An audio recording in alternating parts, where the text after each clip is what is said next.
برای زندگی بهتر داشتن نیازی به سخت کار کردن نیست. اصلا ما چطوری به یک زندگی بهتری برسیم؟ امروز میخوایم در مورد این باهاتون صحبت بکنیم و اینکه چطوری ما به خودمون بیشتر نزدیک بشیم و من بهتون یاد میدم که بیشتر عاشق خودتون باشید و زندگی بهتری رو تجربه کنید. سلام، خیلی خوش اومدیم به دومین ویدیوی کانال یوتیوبم. امروز میخوام 3 چیزی که توی زندگیم خیلی تاثیر گذاشت رو بهتون یاد بدم. من الان 24 سالمه و تا چند روز بعد 25 سال وارد 25 سالگی میشم. یه خیلی چیزا رو یاد گرفتم تو این سن رو میخوام 3 از مهمترین دلایلی که واقعا باعث رشد من شد و زندگی بهتر من شد رو بهتون بگم. امیدوارم که شما هم از تجربیاتتون توی کامنت ها برام بذارید تا با هم رشد واقعی خودمون رو بسنجیم و بتونیم با هم بیشتر در ارتباط باشیم. خب بریم برای اولین موردی که توی زندگی من خیلی تاثیر گذاشت و من واقعا رشد واقعی خودم رو دیدم. من سال 1399 بود که وارد دانشگاه شدم، اما به خاطر 2 سال کرونا دانشگاه مجازی شد و من نتونستم وارد دانشگاه بشم. سال سومی که وارد دانشگاه شدم از طریق انجمن ما به یک دوره همی علمی دعوت شدیم و وقتی که من اونجا رفتم روی آینه نوشته بود که تنها نجات دهنده خودتی. یعنی کسی نیست که بیاد دستتو بگیره و بکشه بالا و بگه تو این استعداد رو داری، تو این مهارت رو داری، تو میتونی این کارو بکنی. نه. و این جمله شد ملکه ذهنم و همیشه پس ذهنم بود و انگار از درون به من میگفت آیدا کسی نیست، تو خودتی و خودت. فقط باید خودت رو پای خودت وایسی، خودت برای خودت تلاش کنی، خودت شروع کنی به شناختن خودت. و این اولین قدمی بود توی زندگی من که باعث شد خودم رو بیشتر بشناسم، مهارتامو کشف کنم، بیشتر برای خودم قدم بردارم و مهمتر از همه عاشق خودم بشم. این اولین نکته‌ای بود که واقعا توی زندگی من تاثیر گذاشت. حالا چطوری توی زندگی شما تاثیر میذاره؟ شما باید مسئولیت خودتون رو قبول بکنید. باید بدونید که واقعا هیچ کسی نمیاد به شما بگه این مسیره شما برید. من خیلی از هنرجوام و خیلی از دانشجوام که میان پیشم و میگن ما خودمون رو شناختیم، مثلا استعدادمون رو کشف کردیم، میگم خب چطوری؟ میگه ما تنها چیزی که قبول کردیم از اول این بود که ما مسئولیت خودمون رو به عهده گرفتیم و گفتیم بس دیگه، انقدر بهونه نیار، انقدر همه چیز رو گردن دیگران نینداز. بیشتر از آقایون بگم، اونا همیشه خیلی هاشون میگن که من بابای پولداری نداشتم، من نمیتونستم این کارو بکنم، من از مثلا از قشر پایینتری میام، بابای من کارگر بوده و خیلی از این حرفا رو خیلی میزنن خیلی از آقایون. این یک بهونه است. تو نمیخوای مسئولیت زندگی خودتو قبول کنی. یه دانشجویی داشتم میگفت که من پدر مادر داشتم اما خب چون از هم جدا شده بودن من علنا کسی رو به عنوان پدر مادرم قبول نمی‌کردم، چون اونا نه پدر مادری کردن برام، نه چیزی برام گذاشتن، نه ارثی برام گذاشتن.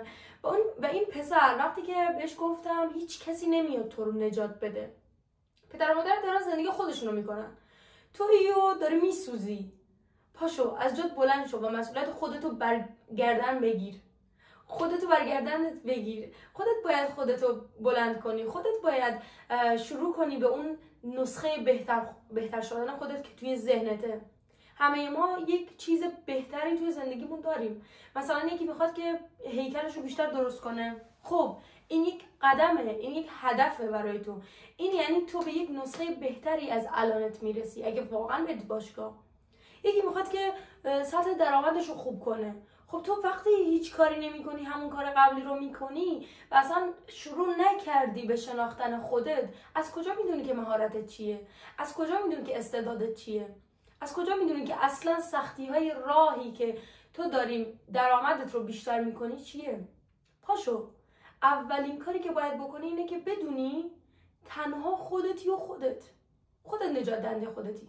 درسته من خیلی میگن که پدر مادر باید حمایت کنن فلان کنن، درسته من تا اینجایی که اومدم پدر مادرم خیلی حمایتم کردن، اما واقعا از یه سنی به بعد تو باید مسئولیت خودت رو قبول کنی. پدر مادرت نمیشناسنت، هیچکی نمیشناستت، هیچکی نمیدونه تو توی چه زمینه خوبی، تو توی چه زمینه استعداد داری. هیچ کسی رو نمیدونه و تنها کسی که میتونه پیدا بکنه، الان خودت هم نمیدونی چون هیچ قدمی برای شناختن خودت بر نداشتی، اما وقتی که شروع کنی به خودتو پیدا کردن، کم کم یاد میگیری که به چیا علاقه داری، توی چه زمینه‌ای استعداد داری، توی چه زمینه‌ای میتونی پیشرفت کنی.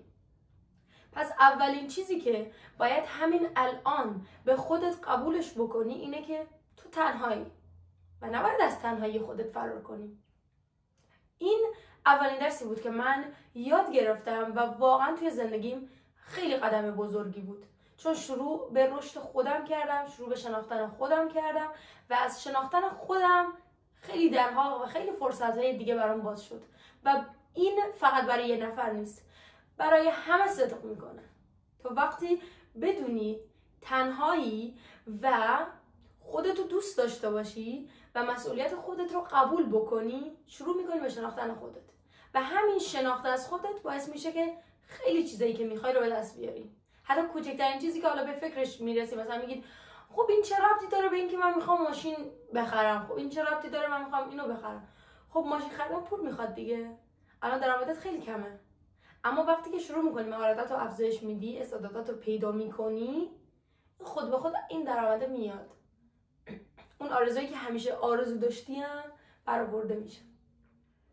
دومین مورد رو میخوام با یه صحبت‌هایی شروع کنم که خیلیامون شنیدیم، خیلی از ما ایرانی‌ها و به خصوص اونایی که توی شهرهای کوچیک زندگی میکنن. اینه که میگن دیدی فلانی ماشینشو عوض کرده؟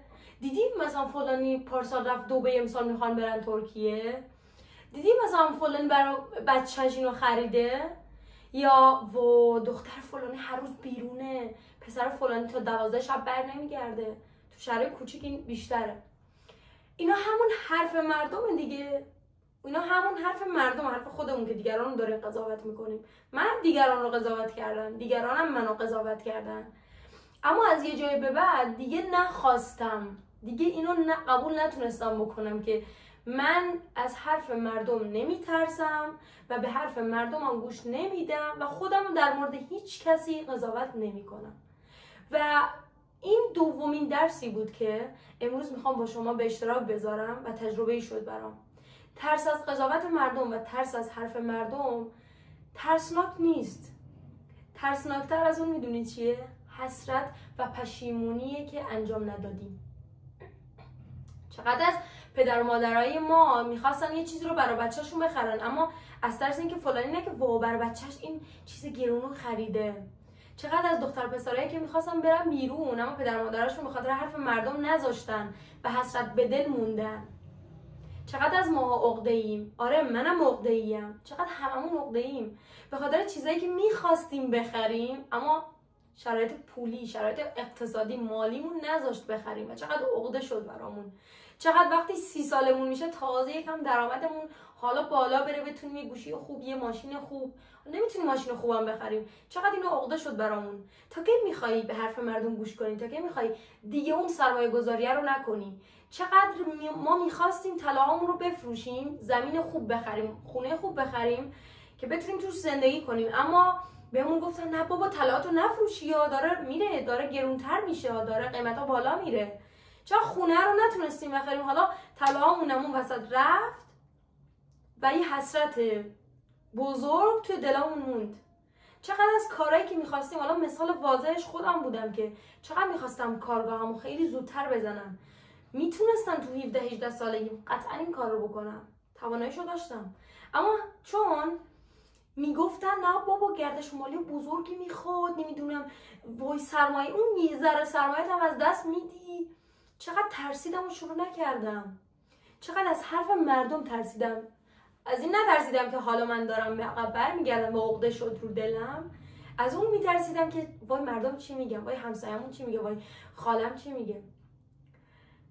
میدونید قطعا راه حلش هم پیدا کردم از یه سنی به بعد و تنها و قطعی ترین راه حل ممکن یک چیزه: حرف نزن دیگه، در مورد هیچ چیزی با هیچ کس حرف نزن. میخوای مهاجرت کنی کاراشو شروع کن، به کسی نگو. میخوای یه کاری، میخوای سرمایه گذاری کنی، به هیچ کی نگو، کاراتو شروع کن. وقتی که به اون نتیجه رسیدی به همشون هم شیرینی بده. میخواستی ماشینتو عوض کنی، خب عوض کن. نترس از اینکه بقیه بگن وای عوض نکنی همینم از دستت میره. به حرف بقیه گوش نکنی ها. این مهمترین نکته‌ایه که شما باید توی زندگیتون قشنگ تجربهش بکنید و مطمئنم که خیلیاتون تجربه کردین.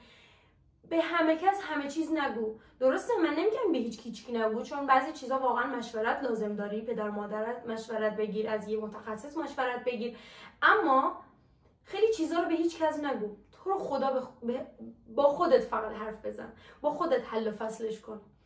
ممکنه بگی نه بابا تاثیر نمیذاره حرف مردم رو، به خدا تاثیر میذاره.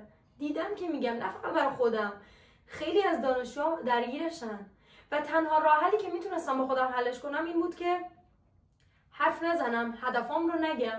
من خیلی آدمی بودم که با در همسایه خاله میدونی مثلا هفته آینده میخوام این کارو بکنم. خیلی میخواستم، خیلی حرف میزدم، اما دیگه نه، دیگه هدفام رو نگفتم. نمیگم که حالا مثلا میدونی میخوای از یه کارمندی بیای بیرون و شغلتو ارتقا بدی، درآمدتو بیشتر بکنی، به کسی نگو، به کسی نگو. اگر کسی هم پرسید گفت و چرا از کارمندی اومدی بیرون، میخوای این شغل رو راه بندازی، میخوای این کارو بکنی، نه بابا نمیتونی، نه بابا اینا کله گنده میخواد. نترس از حرفشون، نترس. یا اگر واقعا میترسی نگو، از اول نگو. متوجه شدی؟ خب دومین درسی که واقعا من تو زندگیم یاد گرفتم رو به شما هم یاد دادم اینه که از قضاوت مردم نترسید و به جاش از حسرت خوردن بترسید و دیگه با کسی در مورد هدفاتون صحبت نکنید. فقط جلو دوربین اومدن نیست، فقط حرف زدن جلو دوربین نیست. واقعا به کسی هیچی نگید. هر کاری که میخواید تو دل خودتون بذارید بمونه، بعد که انجامش دادین نتیجه داد، خودشون میبینن. به خدا اون موقع هم قضاوتت میکنن، چه برسه از قبلش شروع نکردن. انگار میخوان اون شیطونه بشن که نمیذاره اون کار رو. نه فقط توی زمینه خوب. 5 دقیقه از عادات بدت کم کن. وقتی میخوای کار بدی رو انجام بدی، حالا مثلا میخوای با دوستات بری بیرون، با اونا وقت بگذرونی، 5 دقیقه از اون فضای مجازی بیا بیرون، 5 دقیقه بیشترش کن. عادتهای بد رو 5 دقیقه کمتر کن، عادتهای خوب رو 5 دقیقه بیشتر کن.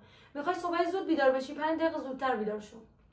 میخوای یه کاری رو خوبتر انجام بدی، 5 دقیقه اون کار رو بیشتر انجام بده.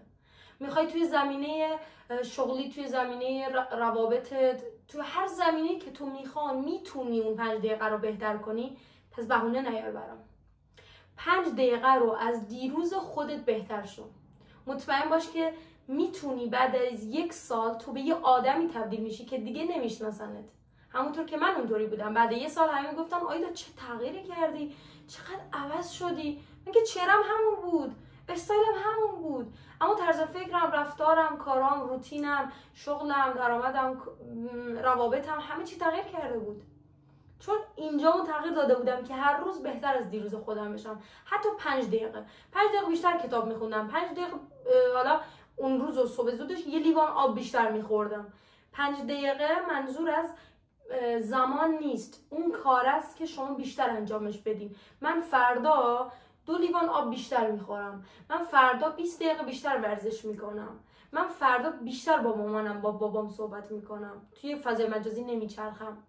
وقتی میگم 5 دقیقه بیشتر از دیروز خودتون باشین، یعنی اینکه شما هر روز رو بهتر از دیروز خودتون باشید تا به اون نسخه بهتری که توی ذهنتون هست برسید. خیلی خوشحال شدم تا اینجا با هم اومدین و 3 تا از مهمترین درسایی که توی زندگی یاد گرفتم رو تا این سن به شما گفتم. خیلی از دانشجوهام هم این 3 تا نکته رو توی زندگیشون رعایت کردن و به خیلی چیزا رسیدن و اون زندگی بهتری که توی ذهنشون بود رو دارن پیدا میکنن. بیشتر عاشق خودتون باشید، بیشتر به خودتون احترام بذارید و این 3 تا نکته رو توی زندگیتون رعایت بکنید تا وارد مسیر خودشناسی خودتون بشید و بهترین ها رو براتون آرزو میکنم. حتما صفحه من رو سابسکرایب کنین و نوتیفش رو فعال بکنین تا هر وقت ویدیو جدید رو گذاشتم بتونید ببینید. خیلی خوشحال میشم ازم حمایت کنین و حتما ویدیوهای قبلی رو هم ببینید و تا درس‌های دیگه و تجربیات دیگه شما رو خدای بزرگ میسپارم. خدا نگهدار.